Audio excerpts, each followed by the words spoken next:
Let's start with the, any pregame jitters. First time at state, first W, but your girls came out, and how's that feeling? Kind of feel right now? Really proud of our kids for handling the atmosphere and environment in the moment.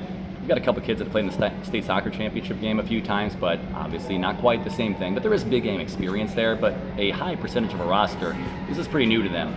For me, at a couple other schools, I've been lucky enough to have great kids that have gotten us here, but it's really hard to translate that to your kids. So that's the message we preached all season, is just keep doing the small things well. There's a lot of weird things pre-game, big atmosphere, but once the ball goes up, it's just basketball.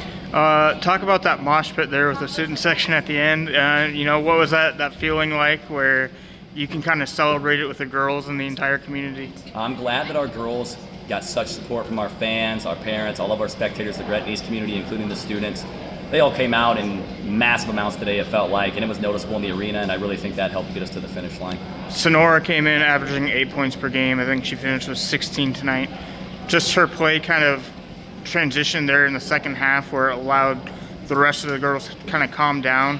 How big was she on the court for you to, as a junior, with no seniors on the team, to kind of lead or pioneer Gretna East to their first win? I think that's that big game experience for soccer. Again, it's not basketball, but she's been there, done that as far as big moments. She's going to Oklahoma State. I mean, it's Division I caliber athlete. You can't teach that. So her and Carly both, just to be able to give us that little bit of leadership, calm us down in huddles and things like that, the on-court leadership in a loud environment. So those guys deserve a lot of the credit for giving us where we are right now. And then was there any pregame of, Waverly's been here, I think, 3 straight years. This is your guys' first trip. It was kind of the message to the team that, like you said, it's just basketball after the tip. And on top of it, it's hard to beat a really good team twice, and that team is so cool. John's a great coach. He does a phenomenal job with those kids. His whole staff does a great job. They were prepared.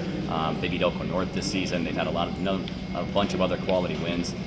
So for us, just to come out here and handle the atmosphere, like I said, and overcome that and just execute our stuff, couldn't be prouder.